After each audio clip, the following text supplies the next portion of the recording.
tema da mensagem que Deus colocou, assim creio, para trazer aos irmãos nesta manhã, em continuação da nossa série sobre depressão espiritual, causas e cura.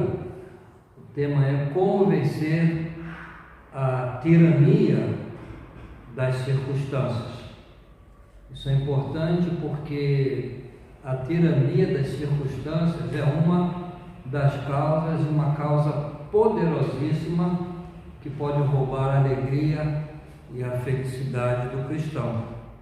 O texto que vamos ler, Filipenses capítulo 4, do versículo 6 ao 7, e que diz assim: não estejais inquietos por coisa alguma, antes as vossas petições sejam em tudo conhecidas diante de Deus pela oração e súplicas com ação de graças, e a paz de Deus, que excede todo entendimento, guardará os vossos corações e os vossos sentimentos em Cristo Jesus. Amém? Ao escrever esta carta aos Filipenses, o apóstolo Paulo demonstra uma profunda preocupação com a alegria e a felicidade dos membros da igreja de Filipos. No versículo 4 deste mesmo capítulo, ele já lhes havia dito: regozijai-vos sempre no Senhor. Outra vez digo, regozijai-vos. Então essa era a preocupação de Paulo. Ele reitera de estarem sempre alegres no Senhor. E agora, nesses dois versículos posteriores, versículos 6 e 7, Paulo procura tratar de uma causa que tende a roubar nossa alegria no Senhor. É o que podemos chamar a tirania das circunstâncias, isto é, das coisas que nos acontecem. Há pessoas que são escravas das circunstâncias, quer dizer, seu estado de espírito, seu ânimo, sua paz e sua alegria são determinados pelas circunstâncias. Eu penso, irmãos, que não há teste maior da nossa fé e da nossa posição cristã do que a maneira como reagimos às circunstâncias da vida. Uma coisa é dizer que temos fé, que cremos no amor e cuidado de Deus quando as circunstâncias são favoráveis, quando nos sentimos abençoados. Todavia, é outra coisa completamente diferente permitir que essa fé nos conduza em vitória e triunfo e mantenha nossa alegria, mesmo quando tudo parece estar contra nós, quase a levar-nos ao desespero. Qual é o valor da nossa fé quando estamos nesta situação? Em que ela nos diferencia das pessoas que não têm fé? Permitimos que as circunstâncias exerçam sua tirania sobre nós, roubam a nossa alegria e determinem nossas atitudes, de maneira que as pessoas que nos observam não percebem qualquer influência positiva da nossa fé.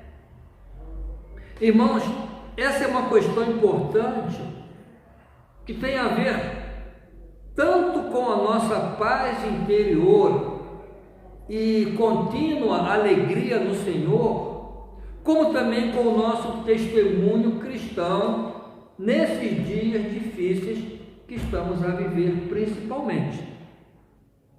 Por isso penso ser necessário considerar cuidadosamente o que o apóstolo tem a dizer-nos sobre como tratar dessa tirania exercida pelas circunstâncias e pelas diversas situações da vida. Como não ser subjugado pelas circunstâncias? Como não permitir que nos abate, que roube a nossa paz, a nossa alegria? Antes de tudo, o apóstolo diz que há algo que devemos evitar. Ele refere-se à preocupação excessiva, ou podemos chamar também de ansiedade extrema e nervosa. Paulo diz: não estejais inquietos por coisa alguma. Há outras versões da Bíblia que traduzem a palavra inquietos por preocupados ou ansiosos. Inquieto significa sem quietude, sem tranquilidade, cheio de nervosa ansiedade, com a tendência de se preocupar ou pensar demais na situação e no problema. Colocamos demasiado foco na situação, na circunstância, no problema. É a mesma palavra que Jesus usou no Sermão do Monte, no Evangelho de Mateus, capítulo 6, quando disse: não andeis cuidadosos quanto à vossa vida. Isso significa que não devemos andar ansiosos, preocupados, que não devemos ponderar ou meditar demais nas circunstâncias. Sabemos o que é isso, né? Vivemos a pensar, a remoer, a conversar conosco mesmo, a discutir, e não conseguimos dormir. Então Jesus diz, e Paulo também, que não devemos ter essa preocupação nervosa a respeito da situação. Todavia, irmãos, é importante que fique claro, para que não confundamos, que em nenhum lugar da Bíblia ensina que não devemos cuidar das nossas necessidades diárias ou que não devemos usar de prudência e bom senso. A Bíblia jamais encoraja a falta de prudência, ao contrário. A Bíblia jamais encoraja a preguiça. Ao escrever à igreja de Tessalônica, Paulo disse que se alguém não quiser trabalhar, que também não coma. Portanto, essa exortação para não andar inquietos, preocupados, ansiosos, não significa que não devemos tomar providências sábias para a vida, mas fala da ansiedade nervosa, daquela preocupação desgastante e atormentadora. É isso que o apóstolo diz que devemos evitar a todo custo. Não fiquem preocupados. Mas o apóstolo não para por aí. O que devemos colocar no lugar da preocupação? Porque dizer simplesmente não se preocupe não resolve o meu problema. Não resolve. É certo que a preocupação também não resolve. A preocupação é inútil, não resolve nada. Jesus mesmo falou da inutilidade da preocupação ao dizer: e qual de vós poderá, com todos os seus cuidados, acrescentar um côvado à sua estatura? Em outras palavras, a preocupação não resolve nada, não vai crescer mais por causa disso.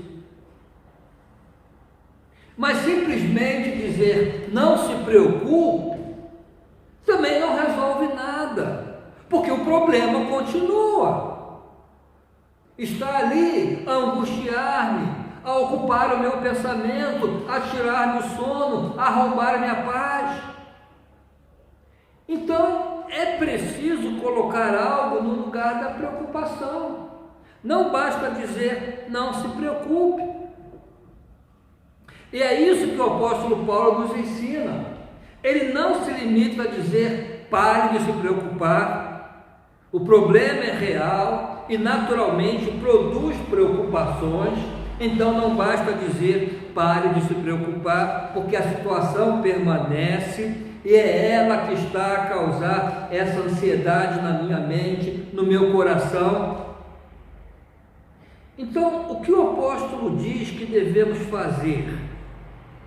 O que devemos colocar no lugar da preocupação?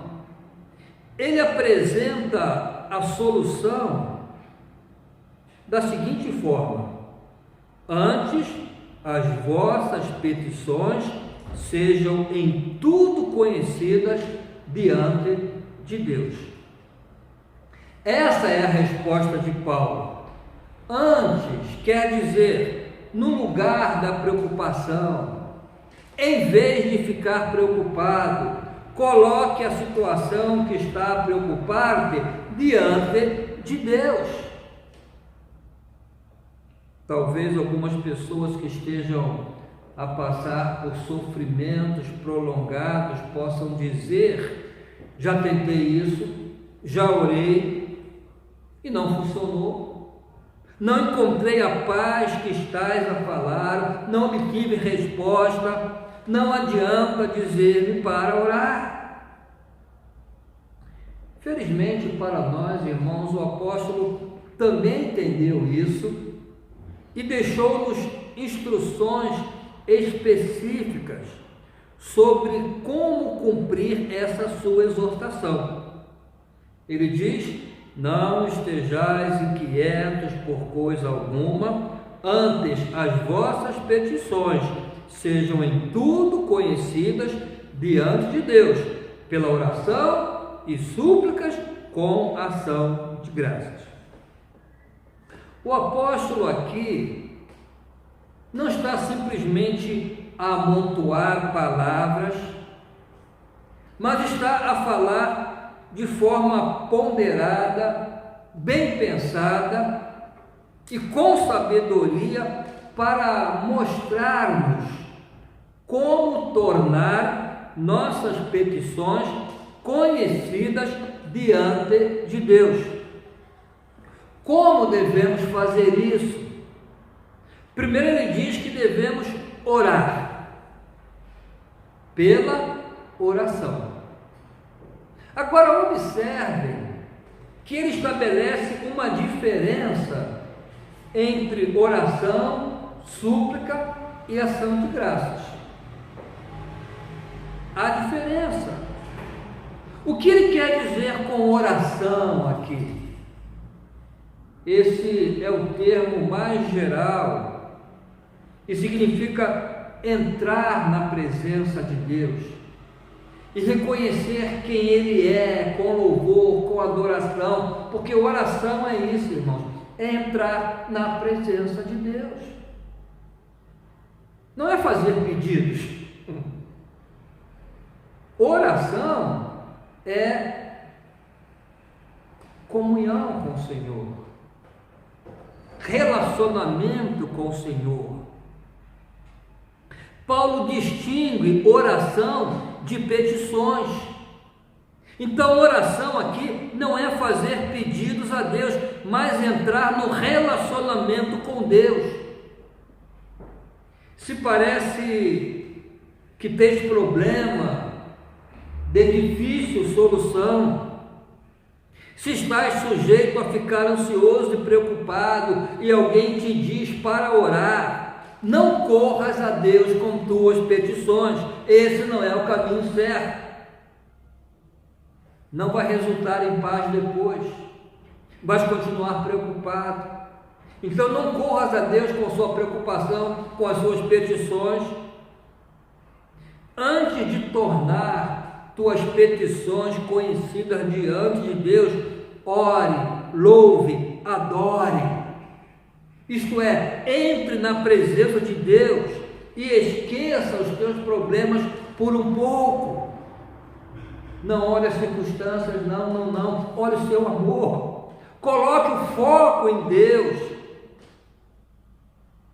Não comece com os problemas. Tire o foco do seu problema e coloque o foco em Deus. Deves lembrar que estás face a face com o Senhor. Inclusive, irmãos, essa ideia de face a face está fixada no próprio sentido da palavra oração. Oração significa estar face a face com o Senhor. Entras na presença de Deus, tomas consciência da sua presença, meditas na sua presença. Esse sempre é o primeiro passo. Mesmo antes de tornar tuas petições conhecidas diante de Deus, tomas consciência que estás face a face com Deus, que estás em sua presença, e derramas teu coração em adoração. Esse é o começo. Sabe por quê, irmãos? A oração não é para Deus, a oração é para nós, no sentido de que nós é que precisamos da oração, Deus não. Deus já sabe o que precisamos antes de pedir. Deus já conhece. Deus já conhece. Então não tenha pressa de colocar diante de Deus tuas petições, porque Deus já sabe. Primeiro, tome consciência de Deus, de quem Ele é. Isso é importante porque nos ajuda a lembrar com quem estamos a falar, o que certamente aumenta a nossa confiança. Então agora, depois da oração, depois de tomar consciência de quem é Deus, depois de tomarmos consciência que estamos face a face com Deus e adorá-lo porque Ele é Deus, então vem a súplica. O apóstolo nos encoraja a apresentar nossas súplicas. Os irmãos lembram da oração, meu Deus, da oração do Pai Nosso? Tem uma petição ali. O pão nosso de cada dia. Mas antes da petição, que faz Jesus? Pai nosso que estás no céu. O foco não está no pão. Pai nosso, santificado seja o teu nome. Primeiro adora, coloca o foco nele. Agora vem o pão. Então o apóstolo nos encoraja a apresentar nossas súplicas. Ele diz que podemos apresentar necessidades específicas a Deus, que a petição é uma parte legítima da oração. Então trazemos nossas petições, aquelas coisas que estão a preocupar-nos de forma particular, e as colocamos diante de Deus. Esse é o momento de tornar nossas petições conhecidas diante de Deus. Mas ainda há uma coisa a fazer antes. O apóstolo diz, pela oração e súplicas, com ação de graças.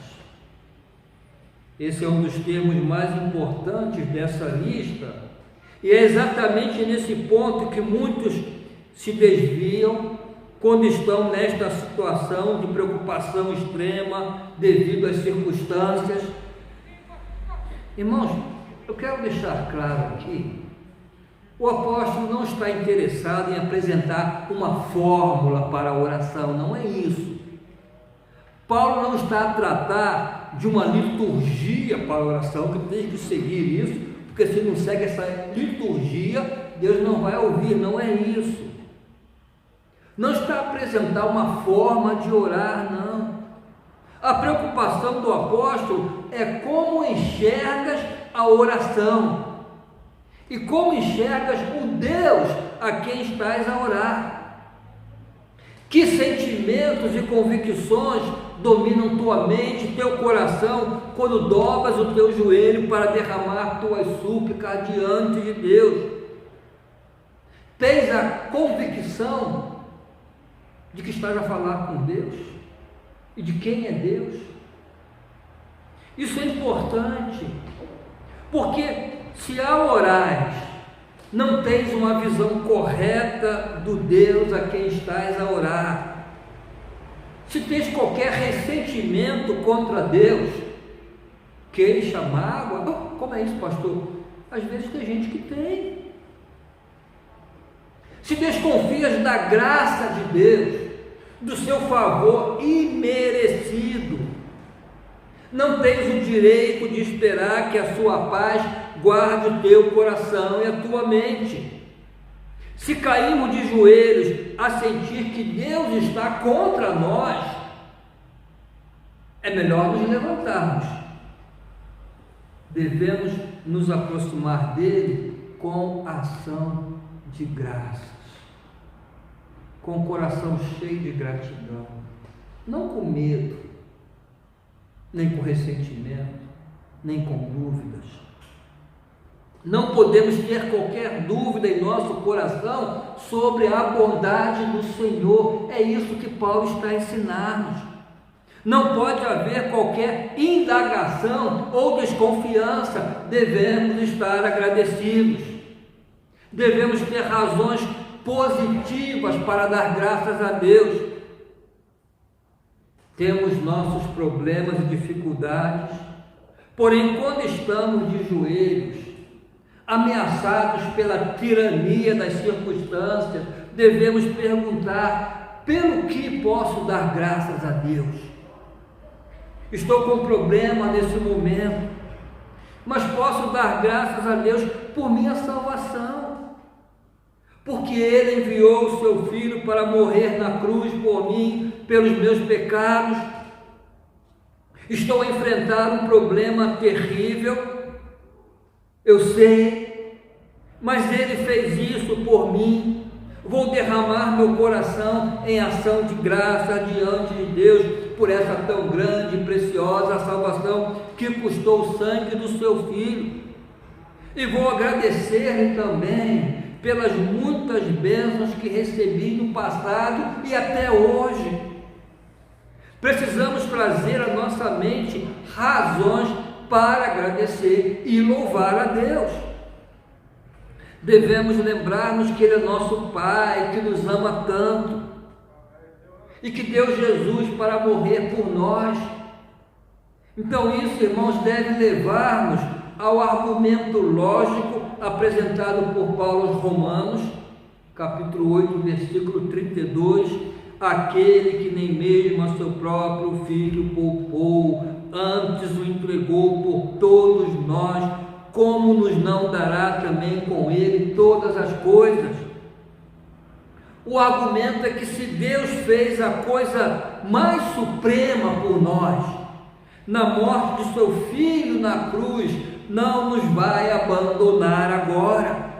Ele não nos deixará no meio do caminho, é impossível.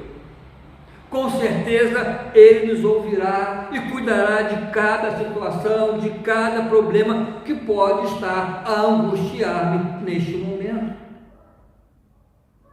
Esse é o espírito e a convicção que devem dominar a nossa mente, o nosso coração, ao orarmos. Essa é a postura que devemos assumir ao colocarmos diante de Deus as nossas petições.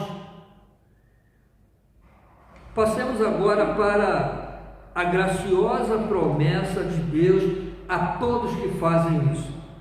Vimos o que precisamos fazer, fomos instruídos sobre como devemos tratar da questão, vimos que devemos evitar a preocupação nervosa, excessiva, que em seu lugar devemos colocar a oração e súplicas com ação de graças.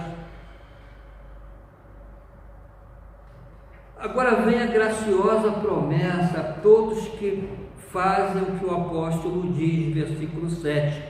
E a paz de Deus, que excede todo entendimento, guardará os vossos corações e os vossos sentimentos em Cristo Jesus. Irmãos, é muito importante entender o caráter dessa promessa para não cultivarmos uma falsa expectativa que pode terminar em frustração. Os irmãos observaram que nesta promessa, Paulo nem sequer menciona as coisas que nos preocupam, saúde, problema financeiro, na família. Paulo não menciona nenhum problema aqui. Ele não diz que devemos tornar todas estas coisas que nos preocupam conhecidas diante de Deus e que Ele vai removê-las todas. Ele não diz isso. O que te preocupa é saúde? Coloca diante de Deus que Deus vai te curar. Ele diz isso aí? Não. Teu problema é financeiro? Coloca diante de Deus. Sim, coloca. Mas tem a promessa de que Deus vai resolver? Não tem. Não há essa promessa aqui. Não há a promessa de que todas as circunstâncias desfavoráveis desaparecerão e que tudo será resolvido. Não há. Qual é a promessa que temos aqui? É que a paz de Deus, que excede todo entendimento, guardará os nossos corações e nossas mentes, apesar das circunstâncias. Não cantamos? Essa paz que eu sinto em minha alma não é porque tudo me vai bem. Não é. Por isso que é uma paz que excede todo entendimento, não sabemos explicar. O problema ainda existe, as circunstâncias não mudaram, mas o meu coração está em paz. A glória e o triunfo do Evangelho podem ser vistos nisso, que não importa quais sejam nossas circunstâncias, podemos estar seguros e em paz. Não importa as circunstâncias. Paulo não menciona nossa condição, não fala a respeito dessas coisas que estão a perturbar-nos e a deixar-nos perplexos, não diz uma palavra a respeito delas. Elas tanto podem acontecer como não acontecer, não sei. Paulo não diz que aquilo que tememos não vai acontecer, não. O que ele diz é que seremos guardados, quer aconteça ou não. A paz de Deus guardará os vossos corações e os vossos sentimentos ou mente. Graças a Deus, essa é a vitória do Evangelho. Esse é o triunfo da fé e da vida cristã. Sou transportado acima das circunstâncias. Sou triunfante, apesar delas. As circunstâncias não exercem nenhuma tirania sobre a minha vida. Essa é a grande lição. Todos temos a tendência de permitir que as circunstâncias nos tiranizem, porque dependemos delas e gostaríamos de poder governá-las e controlá-las, e que as coisas sempre nos fossem favoráveis, que sempre acontecessem como queremos, mas essa não é a maneira que as Escrituras tratam da situação. O que o apóstolo diz aqui é isso: tornem as suas petições conhecidas a Deus, e a paz de Deus, que excede todo entendimento, guardará seus corações e suas mentes. Ele manterá vocês a salvo dessas coisas que os mantêm acordados e os impedem de dormir. Serão mantidas à distância e vocês serão mantidos em paz, apesar delas. Essa é a promessa. Viver acima das circunstâncias. Eu quero concluir com uma palavra a respeito da abrangência dessa promessa. O apóstolo diz: não estejais inquietos por coisa alguma, mas em tudo. Não importa o que seja, não há limites nessa promessa. Tudo é tudo, qualquer problema, qualquer situação. seja o que for que esteja a ameaçar-te, a perturbar-te, a preocupar-te, leve ao conhecimento de Deus dessa forma, dessa maneira. E se fizeres isso, tens a garantia de que a paz de Deus, que excede todo entendimento, vai guardar teu coração e teus pensamentos em Cristo Jesus. Como salmista, poderás também dizer: em paz também me deitarei e dormirei, porque só tu, Senhor, me fazes habitar em segurança. Irmãos, quantas pessoas não conseguem dizer isso? Em paz me deitarei e dormirei. Tem gente que deita e não dorme. Por quê? Porque a mente está a trabalhar, os problemas, preocupações, ansiedade. Vou terminar com o testemunho de um casal norte-americano que ilustra isso perfeitamente. O senhor e a senhora Carpenter, dois fiéis servos do Senhor que viviam na Califórnia, eles tiveram que se separar da filha, uma jovem linda e amorosa, de quem tinham muito orgulho e a quem amavam profundamente. Essa jovem havia decidido dedicar sua vida ao trabalho missionário na África. Depois de algum tempo, subitamente, ela contraiu uma doença gravíssima. Naturalmente, os pais começaram a orar pela moça, mas o casal sentiu que, de alguma forma, ainda que não pudessem explicar, que não deviam orar especificamente pela cura da filha. Eles oravam assim: Senhor, tu podes curá-la, se quiseres. Não conseguiam pedir especificamente que Deus a curasse, mas diziam somente: tu podes, se quiseres. E continuaram assim por 6 semanas. Então a filha morreu.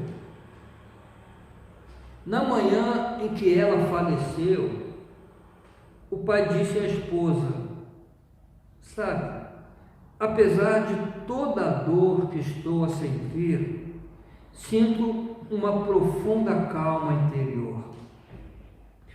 A senhora respondeu: sinto exatamente a mesma coisa. Isso deve ser a paz de Deus, que excede todo entendimento. E era a paz de Deus. Era a paz de Deus a manter o coração e a mente tranquilos. Ali estavam eles, tinham levado suas petições a Deus de forma correta, a confiar na bondade e na soberania de Deus. E para sua admiração e perplexidade, essa imensa paz e calma veio sobre eles. Não conseguiam entender, e essa era a única explicação: deve ser a paz de Deus. E era. Por isso que é uma paz que excede a todo entendimento. Graças a Deus por ela. Não podemos explicar certas coisas, não temos domínio sobre as circunstâncias que muitas vezes nos escravizam, mas Deus é todo poderoso e pode libertar-nos da tirania das circunstâncias. Portanto, com oração e súplica e ação de graças, tornemos as nossas petições conhecidas diante dele, através da oração, súplica, com ações de graça. E com certeza a sua paz, que excede todo entendimento, guardará nossos corações e nossas mentes em descanso. Irmãos, o hino que vamos cantar agora foi escrito por um homem que também experimentou essa paz na tormenta. Ele havia acabado de receber a trágica notícia da morte de suas 4 filhas no naufrágio de um navio. 4 filhas. O que ele fez?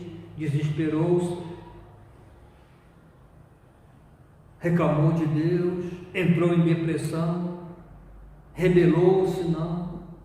Ele entrou no seu quarto, derramou seu coração diante de Deus em oração e súplicas com ação de graça, e escreveu a letra do hino 398 do cantor cristão: se paz a mais doce me deres gozar, se dor a mais forte sofrer, ó seja o que for, tu me fazes saber que feliz com Jesus sempre sou. Que seja essa a experiência e a realidade de cada um de nós. Paz acima das circunstâncias. Amém?